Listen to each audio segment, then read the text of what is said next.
something very adult like Peacemaker, something very family, pretty family friendly like Superman. So, hi, I'm Jonathan Bloomberg, writing for Movies in Sweden. Nice to meet you. Yes. Uh, the pleasure is all mine. As you can tell, I'm a fan Yeah, of even your the It work. Call, that's fantastic too. And blankets. Wow, that's good stuff. I don't want to keep talking about your comic books, but those are good. Some good choices over there. Sweet Yeah, Tooth, fantastic. we'll book another meeting for that as well. So I've seen all the episodes of Creature Commandos and loving the show, just as I have done with Harley Quinn for the last couple of years as well. And so I'm really happy that you guys are going this like the R-rated route with the animated shows. Um, is that something that we're going to get to see more of in the future as well now? I think so. I mean, I think that one of our for DC in general with animated projects, we're doing all sorts of different things. I mean, we're creating something like Creature Commandos, which is more adult animation, and then we're creating some other things that are a little bit, some things that are for children and different, putting the characters and being able to, see different sides of these characters for all sorts of different audiences is fun.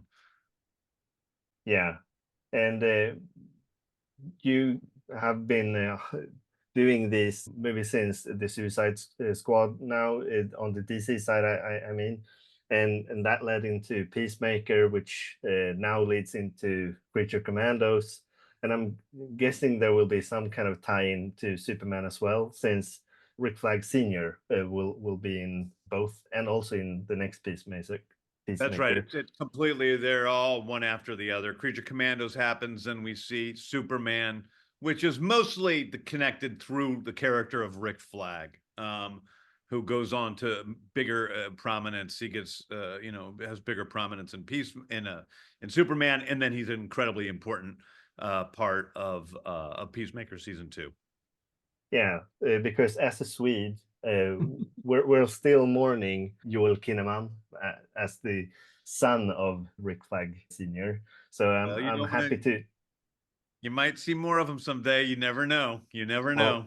I sure hope so. At least in some flashbacks or something. Yeah. So now in making Creature Commandos, what was like the most important things that you wanted to kind of set straight with these characters? Because there are a bit of fringe characters, but I really like getting to know a lot more of them.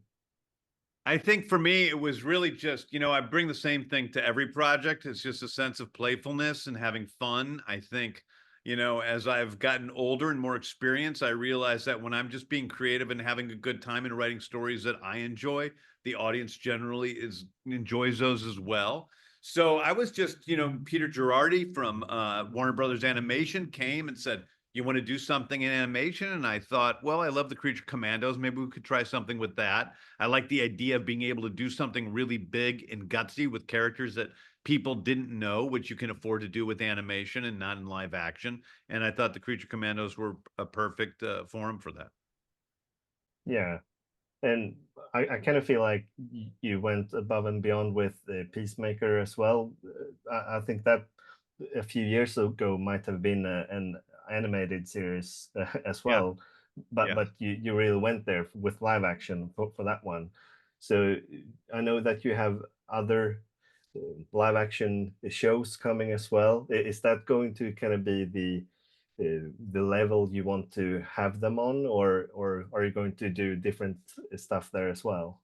Everything's going to be totally different. One of the things I love about DC Comics is that they've always been able to tell different stories in different ways. They've told stories that were more family oriented, stories that were more adult oriented, dark stories, light stories. And I think for us, we just want to tell a bunch of different stories. A lot of those different stories are going to be in the DCU. So we have, something that's relatively serious like Superman, and then something that's relatively comedic like Peacemaker, all in the same universe, something very adult like Peacemaker, something very family, pretty family friendly like Superman. But it's I think that to be able to tell different types of stories is kind of what makes things fun. And one of the things that I've gotten a little sick of is all these stories being relatively the same. And I'm trying to step outside of that. We at DC are trying to step outside of that and bringing people like Dean in to bring his voice into stuff, both in, Harley and Kite Man, but also in, Creature Commandos. Yeah, and I'm loving the way that you're actually breaking stuff up like that. So, Dean, how was it for you to be involved in this show? I've obviously love Harley Quinn as well. I haven't seen Kite Man yet, but I definitely will. Well, I mean, look, I loved it. James wrote all the scripts for Creature Commandos, which was an absolute pleasure. One, to have finished scripts going into a season, and just because they were so great. And it like, for me, it was a joy to kind of live in the Harleyverse, which is its own sort of thing, and I love that. But I'm also a huge fan of drama and slightly more serious stuff, even though Creature Commandos is still very wild and very funny and all of that. There's a dramatic core to it that's maybe a little more serious than the Harleyverse. So it was great to step outside of that. And I don't think any one creator just wants to do sort of one thing. You want to do all kinds of stuff. So it just is so gratifying to me. I'm glad to hear that. So I'm sorry we have to wrap now, but we'll book that other meeting to go through my bookshelf the next time. Yeah, next time we'll take a trip down your bookshelf. We'll comment on everything, and we'll tell you what you can keep and what you have to throw away next time. So, sounds like a plan to me. So best of luck with the premiere now, and we're still waiting for that Superman trailer. You got it.